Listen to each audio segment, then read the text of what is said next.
It stares out at us from the depths of the 20th century. A ghost in a time machine, frozen in grainy, monochrome eternity. A head and neck curving with primeval grace from the dark waters of a Scottish loch. This is the surgeon's photograph, taken in 1934. An icon, the cornerstone of one of the modern world's greatest enigmas. For decades, it was irrefutable proof, a banner for believers and a torment to the skeptical. And it is an absolute 100% forgery. A hoax crafted from a toy submarine, wood, and putty. The end of the story? No. This is its true beginning. Because when the most famous piece of evidence is revealed as a lie, a far more troubling question emerges. Why didn't the legend die with it? Why is it that when stripped of its most famous forgery, the story of the Loch Ness Monster becomes stranger, more convoluted, and somehow more compelling? This is not an investigation into what we wish to believe. It is an exploration of what we cannot explain. Long before cameras, newspapers, and paved roads, there were the misty glens of northern Scotland, a land the Roman legions called Caledonia and could never conquer. Here lived a mysterious people known as the Picts. The Painted People, as the Romans named them, perhaps for the intricate tattoos that covered their bodies. They left behind no written history, no chronicles, no law. But they left stones. Hundreds of massive stone slabs scattered across the landscape are carved with complex, stylized symbols whose meanings are now lost to time. And among these, spirals, combs, and crescents, one image appears with a haunting, inexplicable frequency and a long, serpentine neck. Archaeologists call it the Pictish Beast. No one knows with certainty what it represents. Some see the mythical water horse, the Kelpie, a demon of Scottish rivers and lochs. Others see a stylized dolphin, or even a walrus.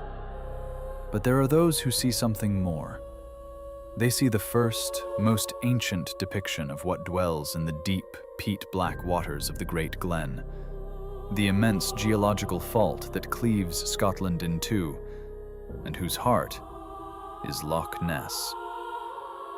These stones, dating from the 5th to the 8th centuries, are not mere drawings.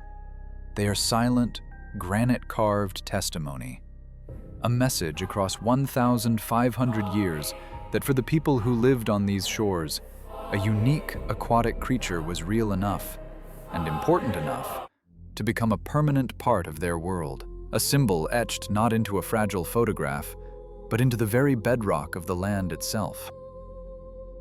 The first account appears centuries after the fact, in a text least expected to harbor a monster. The Life of Saint Columba, penned in the late 7th century by the Irish abbot Adamnan, describes the missionary work and miracles of the saint in the lands of the Picts.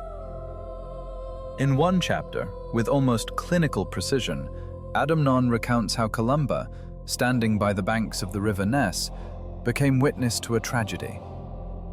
A local man, swimming across the river, was set upon by a water beast. The creature, Adamnan wrote, lunged with a great roaring and an open mouth. While the saint's companions were frozen in terror, Columba was unmoved. He made the sign of the cross in the air and commanded the monster, "Go no further, touch not the man, go back with all speed."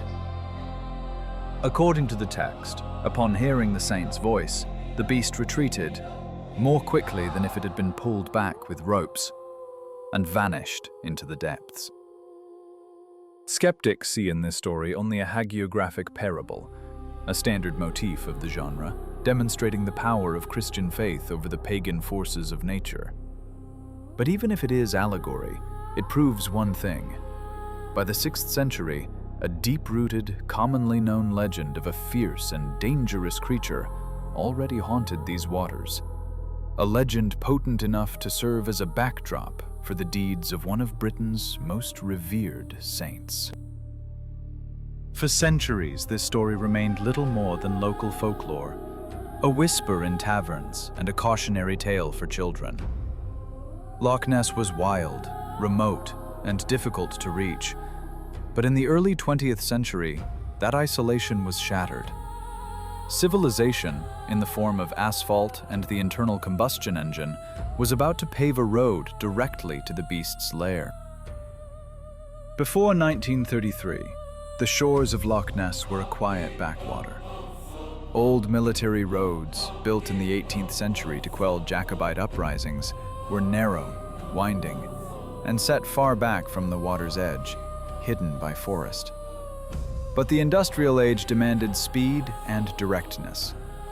A new road was built, the A82, a wide, modern highway blasted along the western shore, cutting through forests, cleaving through rock, and opening a panoramic, uninterrupted view of 24 miles of dark, peaty water. For the first time in history, hundreds, then thousands of automobiles gained an unimpeded view of the loch. They brought more than tourists. They brought witnesses. And on July 22, 1933, this new road became the stage for an event that would transform a local legend into a global sensation. George Spicer, a London businessman, was driving with his wife along this very road. The day was clear, the visibility perfect.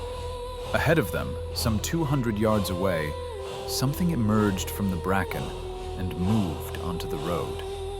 It was, they would later report, an enormous creature with a long, undulating neck, carrying the body of an animal in its mouth. It crossed the pavement, crashed through the undergrowth on the other side, and disappeared. The ancient whisper from the depths had been given a modern voice. The road had not merely opened up the landscape, it had opened a chasm between the world we know and the world we can barely dare to imagine. He was a man of his time, sober, practical. He would later grapple for words, struggling to describe the impossible shape in his memory. "The nearest thing to a prehistoric animal I have ever seen," George Spicer would recount. "A blend of whale and plesiosaur. It possessed an immense, sorrowful body with no visible legs, its color a dark gray, almost black, and a long, cord, undulating gait. In its jaws, Spicer insisted, was another animal, perhaps a lamb. Before he and his wife could fully process the vision, the creature had vanished into the undergrowth, leaving behind only broken branches and two witnesses, stunned to their very souls.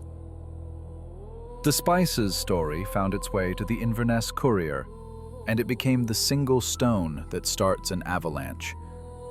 The newspaper's editor, Evan Barron, with a stroke of prescient genius, used a single word: monster. And with that, the world ignited. Journalists from every corner of the globe descended upon Scotland. For the first time, the term Loch Ness Monster appeared in print. The loch was suddenly under siege. Testimonies began to cascade. Fishermen spoke of strange wakes moving against the wind. Locals whispered of giant shadows passing through the depths. But the next crucial observation would come just 6 months later, on the 5th of January 1934, and it would forever define the monster's form. Arthur Grant, a young veterinary student, was riding his motorcycle at night along that very same road, the A82. In the stark beam of his headlamp, a dark figure suddenly lurched across his path. Grant, with a professional's understanding of animal anatomy, braked hard. For a few heart-stopping seconds, he saw the creature with perfect clarity. a small head atop a long, graceful neck, a massive body, and two distinct front flippers. Then it slid down the embankment and, with a great splash, disappeared into the black water. Grant sketched what he had witnessed. That drawing, bearing a startling resemblance to an extinct marine reptile, the plesiosaur, became the canonical image of Nessie. From this, the most popular and enduring theory was born, that in the deep glacial waters of the loch, somehow isolated from the passage of millennia, a relict population of prehistoric reptiles had survived. The Loch Ness Monster was no longer just a water beast. It now had a form, a name, and a quasi-scientific hypothesis. The hunt had begun. The 1960s, an era of space exploration, atomic energy, and a boundless faith in the power of science. The enthusiasm surrounding Loch Ness reached a fever pitch. The lone amateur with binoculars gave way to organized, well-funded expeditions.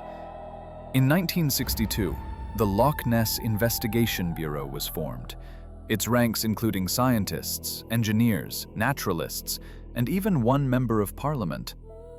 Their mission was clear: to move beyond the collection of anecdotal tales and to obtain objective, instrumental data. The creature of myth was now a subject of scientific scrutiny, its shadowy form pursued not just by eyes, but by the cold, impartial lens of technology. The primary weapon in this new war was an invention from the Second World War: sonar. Its principle is deceptively simple. A pulse of sound is sent into the water.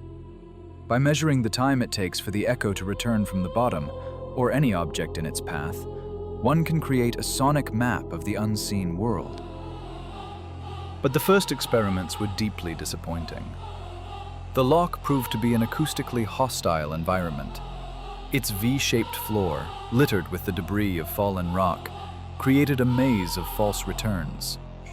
Layers of water at different temperatures, floating debris, generated a constant storm of phantom signals. Yet the researchers persisted. They established sonar stations along the shorelines and patrolled the lake in boats bristling with echo sounders. And time and again, emerging from the chaos of interference, they registered something inexplicable. In 1968, a team from the University of Birmingham, led by Professor Gordon Tucker, launched one of the most ambitious operations to date. They submerged an experimental digital sonar unit on the loch floor in Urquhart Bay, a known hotspot for sightings. For weeks, it listened in silence. Then, one night, it recorded an object, approximately 6 meters in length, rising from the depths. It passed through the sonar beam at a speed of nearly 15 kilometers per hour before descending once more. It was not a fish. A school of salmon registered as a completely different signature. It was not a submarine. There were none in the loch. The contact was large, solid, and it moved with purpose. The most dramatic results, however, would be obtained in the 1970s by a team under the direction of Dr. Robert Rines from the American Academy of Applied Sciences. Rines, a lawyer, inventor, and musician, was a true Renaissance man. He enlisted the help of Harold "Doc" Edgerton of the Massachusetts Institute of Technology, a pioneer in the fields of high-speed photography and sonar technology. Together, they synchronized a sonar device with an automated underwater camera, armed with a powerful stroboscopic flash. The idea was ingenious: a trap for a phantom. The moment the sonar detected a large moving object, the camera would fire. In 1972, the system triggered. The sonar locked onto several large targets, and the camera captured a series of images in the murky, peat-stained water. After computer enhancement at NASA's Jet Propulsion Laboratory, one frame revealed a rhomboid shape, resembling a giant flipper. Another showed the vague outline of a body and neck. But the true bombshell exploded in 1975. The system activated again, and this time, the photographs were far clearer. One, which would become known as the gargoyle head photograph, showed an object resembling a head with a gaping attached to a massive body with two flippers. The images created a global sensation. They were published in the world's most reputable scientific journals, including the esteemed pages of Nature. For a moment, it seemed the abyss had given up its secret.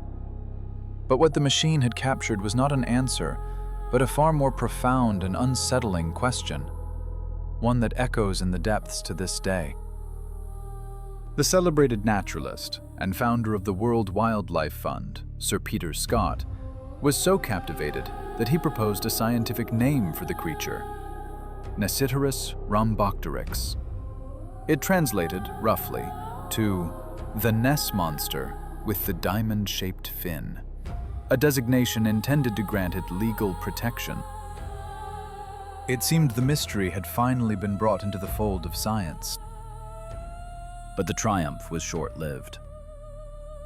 Skeptics and computer graphics experts declared the famed gargoyle head photograph was nothing more than a rotting tree stump on the lake bed. The other images, they argued, were the products of optical distortion, film defects, and the overwhelming desire to see something that was never there. The battle for Loch Ness had shifted once again from the field of science to the realm of interpretation. And it was at this moment, when it seemed only technology could provide an answer, that a story surfaced from the past. A story so detailed, so frightening in its simplicity, that it forced many to question if sonars and cameras were even looking in the right place. August 20th, 1905. A hot, windless summer day. On the eastern shore of Loch Ness, by the small private pier at Alderey, stood the Finlay family's trailer. The water was as smooth as black glass. Greta Finlay stepped outside. Her 13-year-old son, Harry, sat nearby with a fishing rod, staring into the motionless surface. A soporific silence hung in the air, the kind known only to the Scottish Highlands at midday. Suddenly, a strange sound broke the stillness. It was not the splash of a fish, nor the drone of a boat motor. It was a sharp, slapping noise, as if something were striking the water. The sound repeated. Greta looked up. Approximately 20 meters from the pier, the water began to move. And from it, slowly, without a splash, rose something that would be forever seared into their memory. From this distance, there was no room for guesswork. It was a long, perfectly straight neck, crowned by a small, distinct head. The skin was dark, smooth, F would later use, but the strangest details would thickening at the end. The creature did not move. It simply hung there in the water, swaying slightly. The visible portion, the head and neck, was what Greta estimated to be about 1.5 meters in length. Its body remained hidden, but a faint ripple on the surface hinted at its immense mass below. Mother and son stood paralyzed, caught in a mixture of terror and awe. A camera lay inside the trailer, only a few steps away, but the thought of retrieving it never once entered their minds. Time itself seemed to stop. Several minutes passed. Then, as slowly and as silently as it had appeared, the creature began to sink back beneath the water. It did not dive. It simply descended vertically, straight down, leaving behind nothing but expanding circles on the surface. The silence returned, but the world of the Finlay family had been changed forever. Greta would later describe her fear not as a jolt of panic, but as something absolute and paralyzing, a profound, primal stillness that mirrored the impossible thing she had just seen. For Harry Finlay, a boy who adored fishing, That day was the last time he would ever cast a line into the dark waters of Loch Ness. He was so profoundly traumatized that for decades he refused to speak of what he had seen. The account could have faded, becoming just another entry in the vast, dusty archives of the unexplained.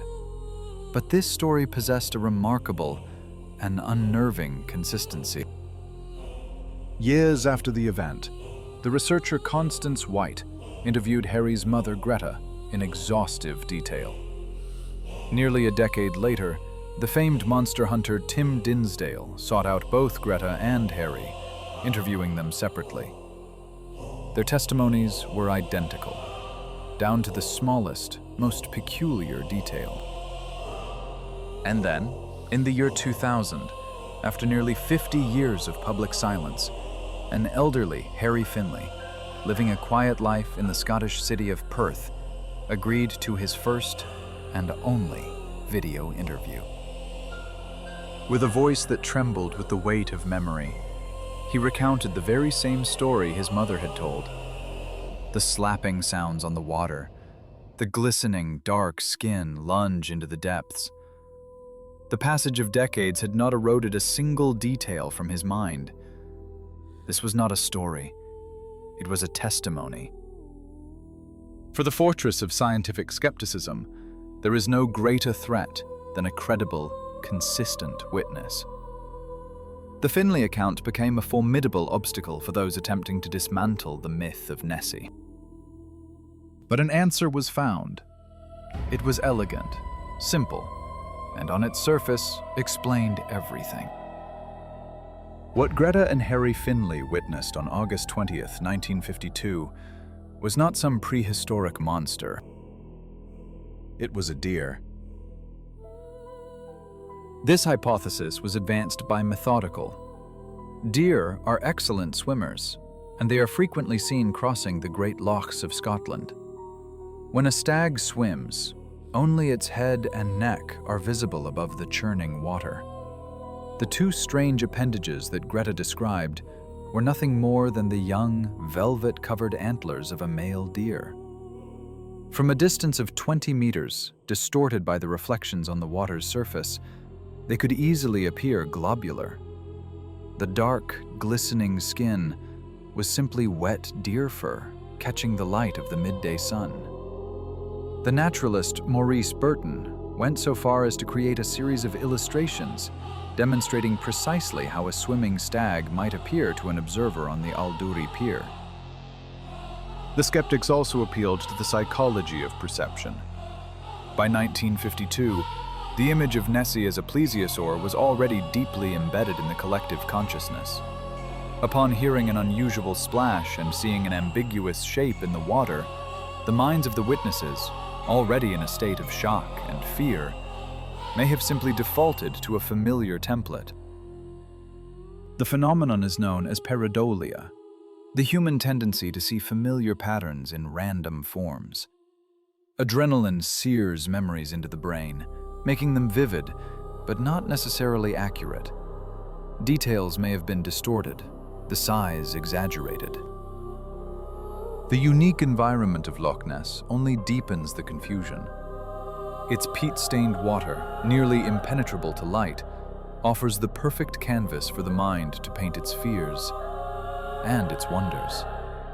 In such a place, the line between an animal in the water and a monster in the mind becomes impossibly blurred, leaving us to question not only what lurks in the depths, but the very nature of what it means to bear witness. In the deep, dark mirror of the loch, where sudden squalls and sharp drops in depth conjure standing waves, the eye can be deceived. A floating log, a flock of birds taking flight, these can coalesce for a fleeting moment into a shape of profound strangeness. In this theater of illusion, skeptics contend, any anomaly can be mistaken for a monster. For one of the most persistent and troubling eyewitness accounts, the theory of a swimming deer seemed a perfect, rational solution. It was a tidy explanation that calmed the waters of the unknown. But when other investigators took up the case, armed not just with logic, but with precise historical data, the foundations of this neat theory began to fracture. Modern Loch Ness researcher Roland Watson dedicated years to a methodical deconstruction of the sighting and the deer hypothesis that sought to dismiss it. His approach was not based on assumption, but on evidence. The first and most devastating blow came from bathymetric charts. Using original hydrographic surveys of the loch, compiled in 1903, alongside modern sonar data, Watson established an irrefutable fact. 66 feet from the Alderey Pier, in the exact location where the Finlay family saw the creature, the water is approximately 23 feet deep. This single data point utterly eliminates the possibility that a deer was standing on the bottom. And if it was swimming, its posture would have been entirely different. A swimming deer holds its head forward, extended for momentum, notion directed urgently toward the nearest shore, not hovering, static, in one place. Watson's second argument was behavior. No terrestrial animal, deer or otherwise, vanishes by executing a vertical dive. When threatened, its instinct is a frantic scramble for land. The calm, controlled vertical plunge described by the Finlays is profoundly alien to the nature of a deer. It is a key detail that proponents of the simple explanation conveniently ignore. Finally, Watson addressed the human element. The Finlays were locals, born and raised in the Highlands of Scotland. They knew the fauna of their home intimately. They knew precisely what a sea misidentifying a common animal as something prehistoric is infinitesimally small. For 70 years, the consistency of their testimony never wavered. Memory, especially when forged in fear, tends to shift over time. Details erode or are embellished. The Finlays' memory are. Roland Watson does not claim they saw a plesiosaur. He simply proves, with cold, hard data, that they saw something that was not a deer, and which fits no other rational explanation. The enigma of the Alderey Pier was not solved. It was deepened. In the year 2018, science would mount its most technologically advanced effort yet to drain the mystery from the water. A team of scientists, led by Professor Neil Gemmell, arrived to read the very DNA of the loch itself. But in these ancient waters, the search for a simple truth often reveals a more complex reality. For some, mysteries endure not for a lack of scrutiny, but because the evidence we uncover points not to an answer, but to an even more profound and unsettling question. From a university in New Zealand, a vast and ambitious analysis of Loch Ness was launched, not with sonar or submarines, but with the invisible ghosts of life itself. Environmental DNA. The idea is as simple as it is profound. Every creature that moves through the water leaves a whisper of its existence behind. Flecks of skin, scales, traces of waste, each fragment contains a genetic signature. By gathering hundreds of water samples from the loch's varied depths and locations, a complete biological catalog of its inhabitants could finally be written. The results, published in 2019, were at once a disappointment and a tantalizing clue. There was no trace of plesiosaur DNA, nor that of any other large, extinct reptile once proposed as a candidate for Nessie. The theory of a surviving dinosaur, a holdover from a lost world, had been dealt a crushing blow by modern science. But something else was found. An enormous, abnormally high concentration of DNA from the European eel. Eels are known to inhabit the loch, but their genetic signature appeared in nearly every single sample, suggesting a population of staggering size. This led the lead professor to a new hypothesis. Perhaps some sightings of the monster could be explained by encounters with gigantic, unusually large eels. Theoretically, an eel can grow to extraordinary lengths.